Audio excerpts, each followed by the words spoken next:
Hello everyone, क्या हाल चाल है बच्चों। जैसे देखो, मैंने बोला था कि एक वीडियो आपको मैं प्रोवाइड कराऊंगा जिसमें मैं एमसीक्यूज़ के क्वेश्चन के बारे में डिस्कस करेंगे। तो आज का ये जो होगा पार्ट, ये पार्ट वन होगा, कह सकते हैं ये पार्ट वन है, क्योंकि इसमें हम जो क्वेश्चन डिस्कस करने वाले हैं वो 48 एमसीक्यूज़ डिस्कस करने वाले हैं। और ये जो 48 एमसीक्यूज़ होने वाले ये बहुत ज़्यादा इंपॉर्टेंट होंगे। क्यों इंपॉर्टेंट होंगे? क्योंकि इन्हीं से आपके 9 अप्रैल का जो आप पेपर देने जाओगे, तो आप पेपर आने के बाद मिलाना, देखना 90% ऐसे क्वेश्चंस होंगे, मैं तो कहता हूँ 100% चांसेस हैं ऐसे क्वेश्चंस के जो आपके इन्हीं क्वेश्चंस में से फंसने वाले हैं। ठीक है, तो कोशिश करेंगे कि सारे के सारे क्वेश्चन इसी में से फंस जाएं। तो चलिए आइए स्टार्ट करते वीडियो को, ज़्यादा टाइम नहीं लेंगे, काफ़ी तेज़ी के साथ क्वेश्चंस को हम सॉल्व करते चलेंगे और आपको भी यहाँ पे अपना पूरा हेल्प करना है कि क्वेश्चन आपको भी समझ में आए और मुझे भी। ठीक है, मुझे कैसे, आप लोग वीडियो लाइक करके मुझे बताएगा कि कितने क्वेश्चंस आपको समझ में आए। ठीक है, चलो। और मैंने जैसा कि आपकी सबसे बड़ी प्रॉब्लम है sir UP board English medium, बहुत कमेंट आ रहा है यार यूपी बोर्ड इंग्लिश मीडियम के लिए। ठीक है, तो ये जो वीडियो होगी वो यूपी बोर्ड हिंदी और इंग्लिश दोनों मीडियम के लिए है। दोनों बच्चे इसको वीडियो को बड़े आराम से देखो, दोनों के लिए काफ़ी बेहतर चीज़ है यहाँ पे। ठीक है, चलिए अब वीडियो स्टार्ट करते हैं। तो आज की बात करते हैं अपने पहले क्वेश्चन पे। पहला क्वेश्चन क्या कह रहा है? यूरोप का मरीज किसे कहा जाता है? Who was called the patient of Europe? तुर्की, इटली, इंग्लैंड या फ्रांस? तो इसका ऑप्शन हो जाएगा तुर्की को। किसको? तुर्की को यूरोप का मरीज कहा जाता है। मोस्ट इंपॉर्टेंट क्वेश्चंस ऐसे हैं, इनको याद रखिएगा। ठीक है, अगला क्या है? यंग इटली की स्थापना किसने की थी? हु फाउंडर यंग इटली, यानी यंग इटली जो था उसके फाउंडर कौन थे? मैजनी ने किया था, भर्बरजी ने किया था, गैरिबाल्डी ने किया था, बिस्मार्क ने किया था? तो इसका ऑप्शन ए है बिल्कुल सही, मैजनी ने किया था। ठीक है, अगला मोस्ट इंपॉर्टेंट क्वेश्चन, इसको टिक कीजिएगा भाई। मोस्ट इंपॉर्टेंट क्वेश्चन है, क्या कह रहा है? अंतर्राष्ट्रीय महिला दिवस कब मनाया जाता है? When is international women's day celebrated? 8 जनवरी, 8 मार्च, 8 मई या 8 जुलाई? तो ऑप्शन भाई बी 8 मार्च। ठीक है, नेक्स्ट क्वेश्चन है, अप्रैल थीसिस किसने लिखी थी? Who wrote the April thesis? तो टास्टकी ने लिखी थी, स्टालिक ने लिखी थी, लेलिन ने लिखी थी कि कैरेंसनी ने लिखी थी? तो इसका ऑप्शन नंबर सी बिल्कुल करेक्ट है, लेलिन ने इसको लिखा था। ठीक है, अगला क्वेश्चन, सोवियत संघ का विघटन किस वर्ष हुआ था? In which year did the Soviet Union डिग्नाइस्टेड? मतलब किस वर्ष ये अलग हुआ था? 1964 में हुआ था, 1985 में हुआ था कि 1900? अच्छा, मैं इसको सही टिक नहीं कर रहा हूँ, ठीक है, कंफ्यूज मत होना बेटा, ये बस मैं ऑप्शन दे रहा था, ऐसा नहीं कि आप लोग समझ लेना सही टिक करें। ठीक है, कब हुआ था? 1964, 1985, 1990 या 1991? तो ये एक छोटा सा क्वेश्चन आप लोगों के लिए, आप लोग मुझे इसका कमेंट करके बताना कि इसका रियल आंसर क्या होगा, सही आंसर क्या। बहुत कॉमन सा क्वेश्चन है ये, ठीक है, इसलिए मैं छोड़ रहा हूँ। ठीक है, अमरकोट वाट में किस हिंदू देवता का मंदिर है? विच हिंदू ये थोड़ा सा स्पेलिंग मिस्टेक हो गया है। ठीक है, has a temple in the Angkor वाट?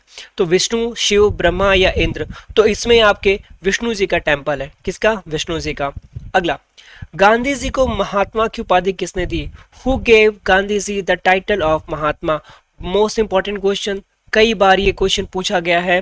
ठीक है, इसको आप अच्छे से आज किसने बोला था? रविन्द्रनाथ टैगोर ने, एनी बेसेंट ने, गोपाल कृष्ण गोखले कि अब्दुल कलाम आजाद ने? तो इसका ऑप्शन नंबर ए आएगा, रविन्द्रनाथ टैगोर ने इनको महात्मा की उपाधि दी थी। ठीक है, हाँ, एक चीज और ये पूछ सकता है, बापू, ठीक है, बापू की उपाधि, सॉरी माफ करना, चलो बापू भी और राष्ट्रपति, राष्ट्रपिता, राष्ट्रपिता किसने उपाधि दी थी? ये ज्यादा इंपॉर्टेंट है, ये कई बार पूछा है कि आखिरकार गांधी जी को राष्ट्रपिता की उपाधि किसने दी थी? ये जरूर बताएगा भाई, बहुत बड़े व्यक्ति थे वो, और आज भी हम लोग बड़ा सम्मान से उनका नाम लेते हैं। और एक छोटा सा हिंट आपको दूंगा कि जो आजाद हिंद फौज थी उन्हीं के दम पे थी। ठीक है, अब इतना तो समझ गए होगे आप लोग, तो जल्दी से बताना मुझे कमेंट करके कौन है भैया। अगला क्वेश्चन, क्वेश्चन 8, पूर्ण स्वराज दिवस कब मनाया जाता है? When was पूर्ण स्वराज दिवस डे सेलिब्रेटेड? 26 जनवरी 1930 को, 26 जनवरी 1931 को, कि 26 जनवरी 1949 को, कि 26 जनवरी 1950 को? तो इसका देखिए 1930 में एक अधिवेशन हुआ था। ठीक है, उस दिन पूर्ण स्वराज की मांग की गई थी, इसीलिए 26 जनवरी 1930 को ही क्या हम मनाते हैं? पूर्ण स्वराज दिवस मनाया जाता है। ठीक है, अगला क्वेश्चन, हीराकुंड परियोजना किस नदी पर है, तो ये महानदी पर, गोदावरी नदी पर, या कृष्णा नदी पर, या चंबल नदी पर। ठीक है। परियोजना हीराकुंड, देखो हीराकुंड जो परियोजना है वो किस नदी पे है, तो ये आपकी महानदी पे है। किस नदी पे, महानदी पे। अगला क्वेश्चन, गुरु गोविंद सिंह का जन्म किस नगर में हुआ था, in which city was Guru Govind Singh ji burn, तो किस में हुआ था भाई, अमृतसर, पटना, लाहौर, या इलाहाबाद तो हो ही नहीं सकता। ठीक, तो गुरु गोविंद सिंह कहाँ पे हुए थे भैया, इनका ऑप्शन नंबर बी है, कहाँ पे, पटना में हुए थे। कहाँ पे, पटना में बच्चों। अगला, ईस्ट इंडिया कंपनी भारत के अफीम का निर्यात किस देश को करती है, which country did the east India company export opinion from India, America को, चीन को, जापान को, कि अफगानिस्तान को। तो भाई देखो इसका ऑप्शन नंबर बी बिल्कुल करेक्ट है, किसको करती थी, चीन को करती थी। अगला क्वेश्चन, क्वेश्चन नंबर 12 क्या कह रहा है, कह रहा है रूसो किस देश का दार्शनिक था, बहुत फेमस दार्शनिक थे रूसो। ठीक है। Rousseau was the philosopher of which country, France, America, रूस, के इंग्लैंड, कहाँ का था भाई, तो ये फ्रांस का था। कहाँ का था, फ्रांस का। अगला क्वेश्चन बढ़ते हैं, कह रहा निम्नलिखित में से कौन नवीकरणीय संसाधन है, which of the following is a renewable resources, petrol, कोयला, जल, या लोहा। तो इतना देखो, नवीकरणीय मतलब जो दोबारा से हम लोग उसको बना सके, तो इसका ऑप्शन नंबर क्या हो जाएगा, ऑप्शन ए तो हो नहीं सकता क्योंकि पेट्रोल है, पेट्रोल तो एक बार खत्म तो दोबारा हो नहीं सकता। कोयला वो भी जल के खत्म हो गया, जल भी खत्म हो जाएगा। तो लोहा क्या है, ये बार बार रिसाइकल किया जा सकता है। तो option number D will be correct of question number 13। 14 की बात करें बेटा तो क्या कह रहा है, जामनगर तेल शोधक कारखाना किस राज्य में स्थित है, Jamnagar, in which state the Jamnagar oil refinery located, Gujarat, Andhra Pradesh, Assam, या तमिलनाडु में। तो इसका ऑप्शन नंबर क्या हो जाएगा, गुजरात। ऑप्शन नंबर ए क्या हो जाएगा, गुजरात। अगला, ये याद रखना, ये इंपॉर्टेंट क्वेश्चन है, कह सकते हैं मोस्ट इंपॉर्टेंट क्वेश्चन। इसको क्यों कहेंगे, इसका रीजन है क्योंकि भाई इसमें से क्वेश्चंस बहुत ज्यादा आने के चांसेस हैं। अगले क्वेश्चन पे बढ़ते हैं बेटा। क्वेश्चन नंबर 13 क्या कह रहा है कि तारापुर परमाणु विद्युत केंद्र कहाँ पे स्थित है, तारापुर एटॉमिक पावर स्टेशन कहाँ पे है, गुजरात में, महाराष्ट्र में, तमिलनाडु में, कि राजस्थान में। तो ये कहाँ पे है बेटा, महाराष्ट्र में। ये मैप के लिए भी काफी ज्यादा इंपॉर्टेंट है, किसके लिए, मैप के लिए भी बहुत ज्यादा इंपॉर्टेंट है।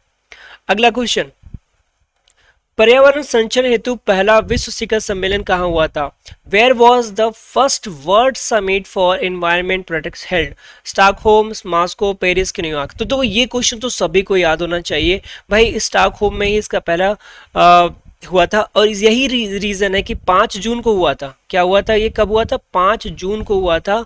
और यही रीजन है कि हम हमेशा 5 जून को क्या मनाते हैं, वर्ल्ड एनवायरमेंट डे या फिर विश्व पर्यावरण दिवस। ठीक है बच्चों। अगला क्वेश्चन, क्वेश्चन नंबर 17 क्या कह रहा है, क्वेश्चन नंबर 17 कह रहा है 1992 में पृथ्वी सम्मेलन कहाँ हुआ था, where was the earth summit held in 1992। तो 1992 में क्या हुआ था, रियो डी जेनेरियो में हुआ था। कहाँ पे, रियो डी जेनेरियो में हुआ था। क्वेश्चन नंबर 18 देखो बेटा क्या है, कह रहा है भारत में कोयला का प्रमुख उत्पादन राज्य कौन सा है, the largest production of coal in India is in the state, Orissa, Jharkhand, Paschim Bangal, या छत्तीसगढ़।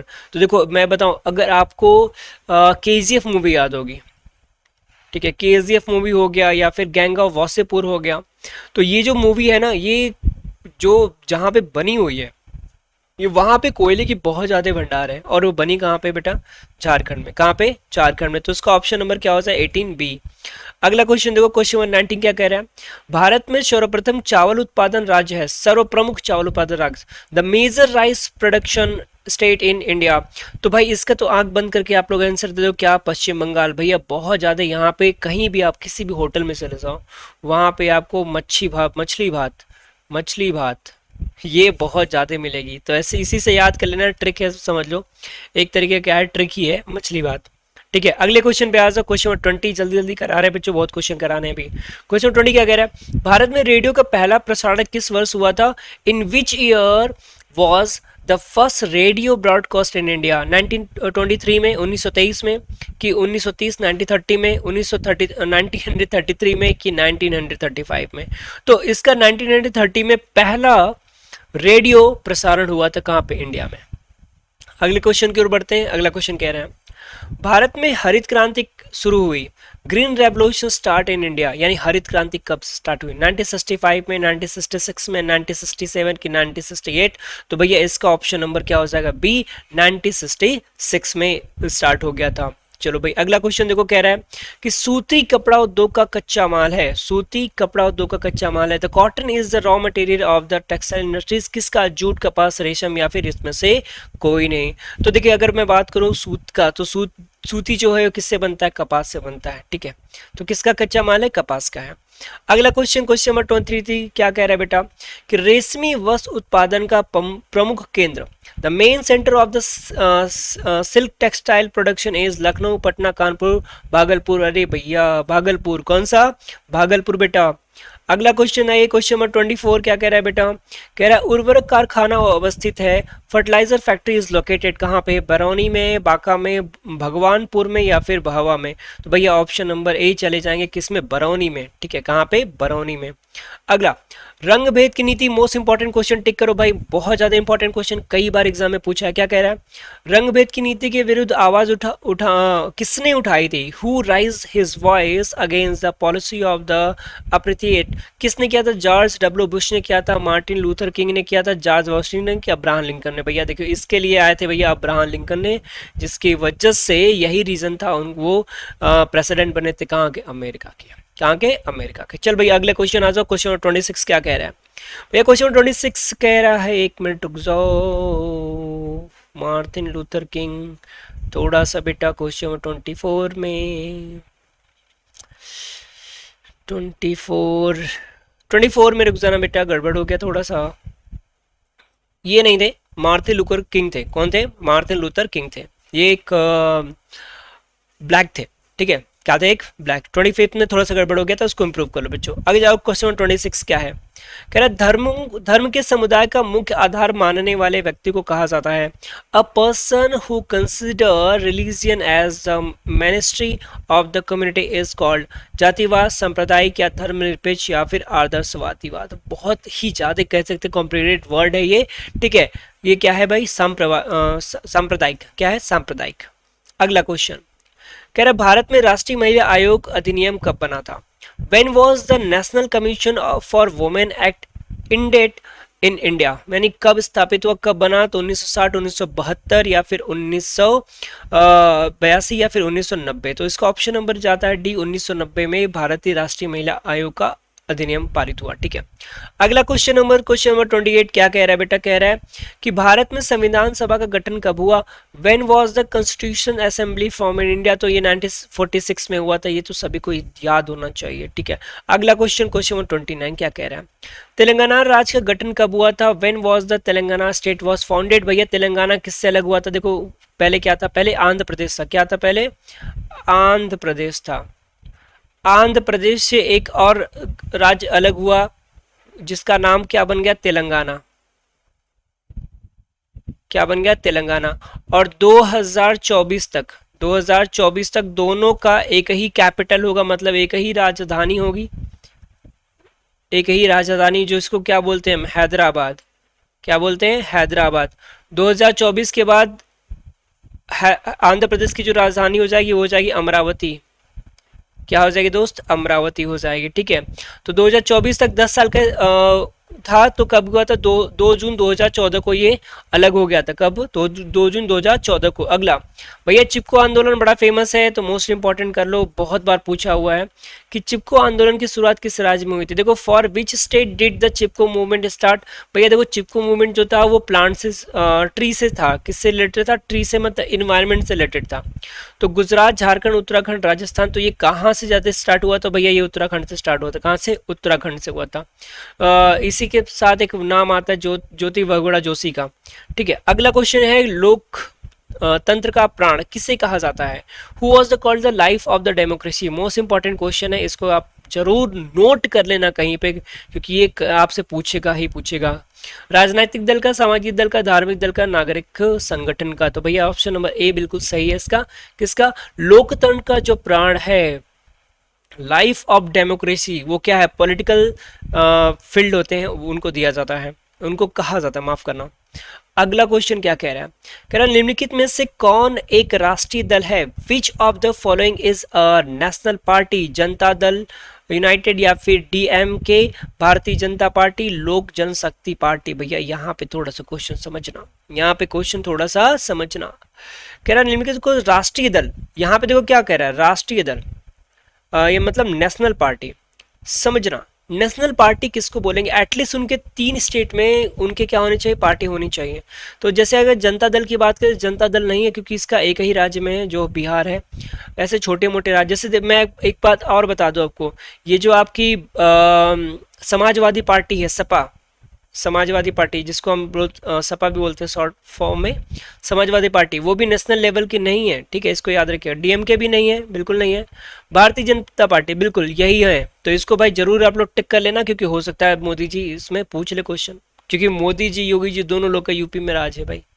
अगला क्वेश्चन देते हैं बेटे 33, क्या कह रहा है, भारत में लोकतंत्र की नियुक्ति की क्या चुनौती है। भाई इसको जरूर टिक करना, क्योंकि क्वेश्चन पूछ सकता है यहाँ से। क्वेश्चन नंबर 33 क्या कह रहा है, भारत में लोकतंत्र की क्या चुनौती है, what is the challenge of the democracy in India, जातिवाद, आतंकवाद, परिवारवाद। देखो मैं बताऊं, अगर लोकतंत्र की बात करें तो लोकतंत्र में सबसे ज्यादा जो इस समय सबसे बड़ा डेमोक्रेसी का जो चैलेंज मिल रहा है, वो मिल रहा है आपको जातिवाद से, कॉस्टिज्म से। किससे मिल रहा है, जातिवाद या कॉस्टिज्म से। अगले क्वेश्चन की बात करते हैं 34, क्या कह रहा है, ये कथन निष्कर्ष वाले जो कथन है वो जरूर याद कर लीजिएगा भाई, इसको भी टिक करिए।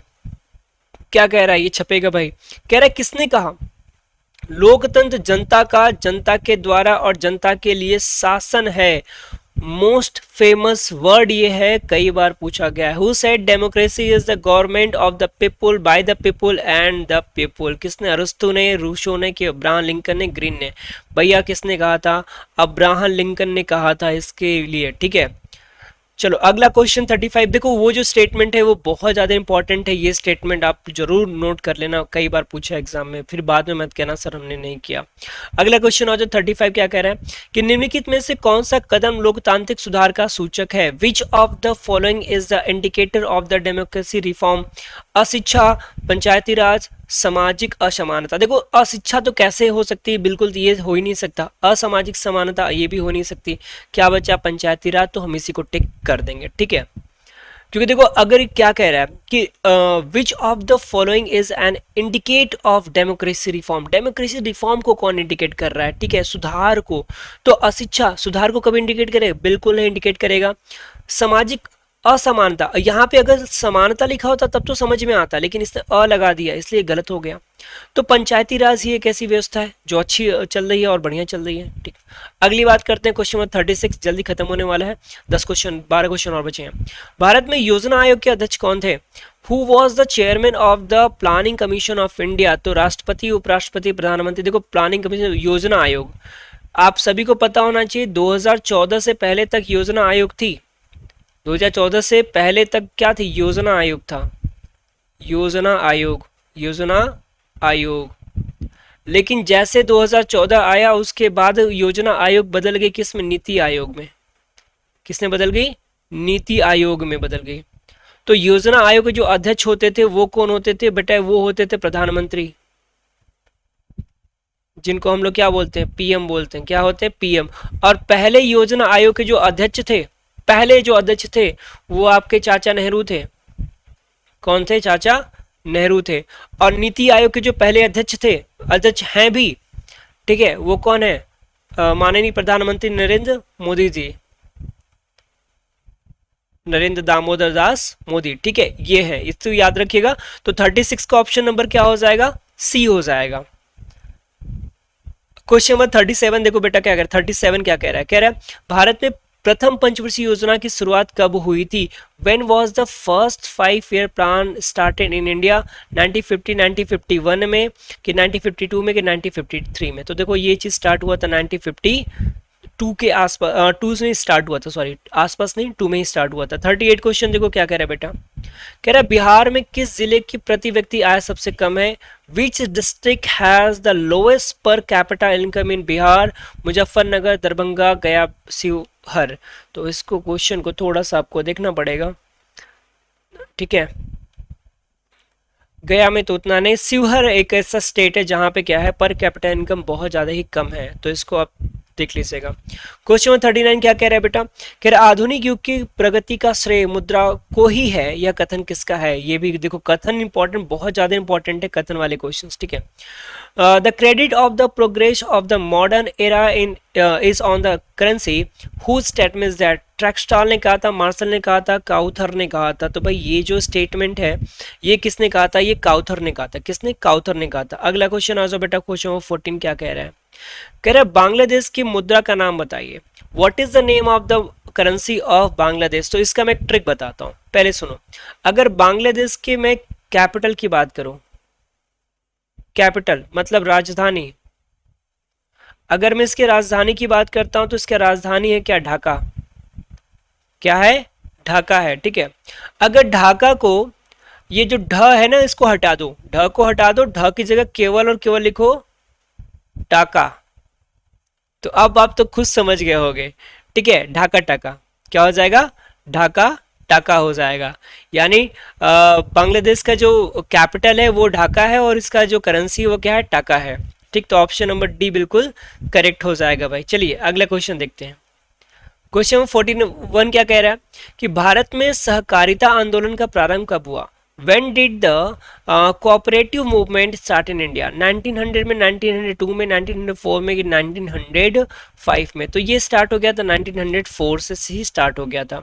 अगला क्वेश्चन, भारत में कितने राष्ट्रीयकृत बैंक हैं। ये थोड़ा सा इंपॉर्टेंट क्वेश्चन है क्योंकि ये करंट का क्वेश्चन है और इसमें काफ़ी चेंजेस हुए, तो उसको जरूर याद कर लीजिएगा। How many nationalise bank are there in India, 15, 19, 21, 25। तो भाई अभी जो कंडीशन है हाल में वो कितने, 19 अभी बैंक ऐसे हैं जो अभी क्या है, नेशनलाइज हैं। कह रहा है मानव की न्यूनतम आवश्यकता क्या है। What is the minimum human need. रोटी कपड़ा और मकान, बिल्कुल। रोटी कपड़ा, रोटी फल और सब्जी, रोटी कपड़ा रोटी और सब्जी तेल। तो देखो ये कई बार आप लोगों ने मूवी वगैरह में देखा होगा, डायलॉग भी चलते हैं ये, ठीक है, कि भाई आदमी को क्या चाहिए, रोटी कपड़ा और मकान। तो ये तो बड़ा जनरल सा क्वेश्चन है, कोई भी इसको देख के टिक कर सकता है, ठीक है, रोटी कपड़ा और मकान। अगला क्या है कि कौन इनमें से कौन पूर्णतः सरकारी सेवा है। Which of these are completely government job. स्वास्थ्य सेवा, शिक्षा सेवा, सैन्य सेवा या वायु सेवा। देखो स्वास्थ्य शिक्षा है तो स्वास्थ्य शिक्षा में प्राइवेट भी चलते हैं, है ना। एक बात आप खुद सोचो, अगर स्वास्थ्य शिक्षा है तो स्वास्थ्य शिक्षा प्राइवेट भी होते हैं, जैसे प्राइवेट हॉस्पिटल्स हो गए, तो ये तो हो नहीं सकता। शिक्षा सेवा की बात करें तो यार मैक्सिमम लोग क्या करते हैं, गवर्नमेंट स्कूल भी हैं और आपके प्राइवेट स्कूल भी हैं, तो ये भी तो नहीं हो सकता। दूसरी बात करें सैन्य सेवा, अच्छा एक बात बताओ कि अभी इंडियन आर्मी है, ठीक है, क्या आप अपने खुद की आर्मी बनाते हो, नहीं बनाते। तो ऑप्शन नंबर सी क्या हो जाएगा, बिल्कुल सही हो जाएगा। मतलब ये पूर्णतः क्या है, सरकारी सेवा, इसमें कोई भी किसी बाहरी हस्तक्षेप नहीं है। अगला क्वेश्चन बात करते हैं, क्वेश्चन 45 क्या कह रहा है भाई, भारत सरकार ने सूचना का अधिकार, ठीक है, किसका, सूचना का अधिकार कब पारित किया। When did the government of India pass the right of information. Most important question है, टिक करो इसको भाई। सूचना का अधिकार कब पारित किया, ठीक है। देखो सूचना का अधिकार, इसमें आरटीआई वगैरह आप लोग फील करते हो, आरटीआई वगैरह फील करते हो और आप बताते हो भैया ये चीज़ें क्या क्या हो सकती हैं, कब कब पारित। देखो जिस समय ये सूचना का अधिकार लागू हुआ था उसी समय मिड डे मील भी क्या हुआ था, मिड डे मील भी लागू हुआ था, मिड डे मील, ठीक है, यानी जो मध्याह्न में भोजन दिया जाता है वो भी लागू हुआ था। ये कब हुआ था, 2005 में स्टार्ट हुआ था। चलो अगला वर्ड आ गया, क्वेश्चन नंबर 46 क्या कह रहा है, सुनामी शब्द किस भाषा से लिया गया है। From which language is the word tsunami. इसको तसुनामी लिखते हैं, सुनामी पढ़ते हैं, टी साइलेंट होता है। Tsunami taken, Spanish, English, Chinese या जापानी। ये जापानी वर्ड है, याद रखिएगा क्या है, जापानीज वर्ड है। क्वेश्चन नंबर 47 देखो बेटा क्या कह रहा है, कह रहा है निम्नलिखित में से कौन प्राकृतिक आपदा है। Which of the following is a natural disaster. Bomb विस्फोट, भाई हम लोग विस्फोट करते हैं, अपने आप नहीं होता। भूकंप, बिल्कुल। युद्ध या रासायनिक दुर्घटना, तो युद्ध तो हो नहीं सकता, रासायनिक दुर्घटना हो नहीं सकता, बम विस्फोट नहीं। तो ऑप्शन नंबर बी बिल्कुल करेक्ट है। भूकंप खुद से आता है, हम उसको लेकर नहीं आते, भैया भूकंप चलो हमारे घर आ जाओ, ठीक है। चलो भाई अगला क्वेश्चन देखो क्या कह रहे हैं, मलबे के नीचे दबे हुए लोगों का पता लगाने के लिए किस यंत्र की मदद ली जाती है। भैया मोस्ट इंपॉर्टेंट क्वेश्चन, इसको जरूर टिक कर लेना। क्या कह रहा है, which instrument is use to locate people buried under batteries मतलब जो तब्स आते हैं कैसे पता करते हैं, तो हेलीकॉप्टर नहीं होता, दूरबीन नहीं होता।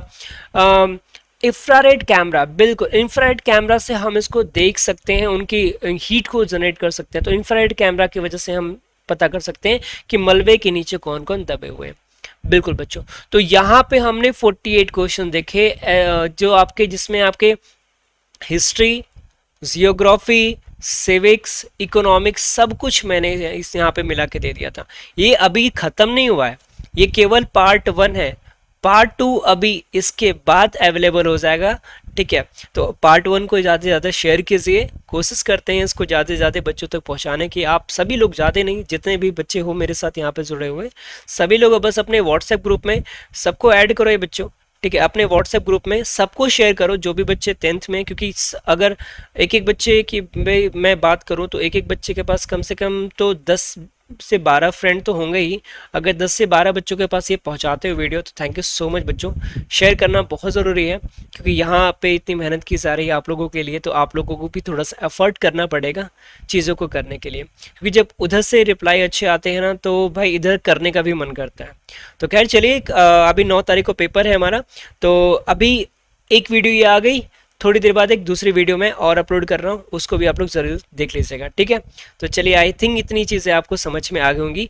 करना कुछ नहीं है, आप लोगों को एक बार फिर से फास्ट फॉरवर्ड, मतलब अपना वीडियो को देखने की जो स्पीड है वो थोड़ा बढ़ा के कर लेना, ट्वाइस कर लेना, 2x कर लेना, 2x की स्पीड में देखना, सारी वीडियो एक बार अच्छे से देख लेना। उसके बाद फिर से, ठीक है, वीडियो देखने के बाद एक बार फिर से सारे क्वेश्चन को खुद से लगाने की कोशिश करना, ठीक है। तो चलो फिर, आई थिंक आज के लिए इतना ही, मिलते हैं नेक्स्ट वीडियो में, तक के लिए जय हिंद बच्चों, अपना ख्याल रखना।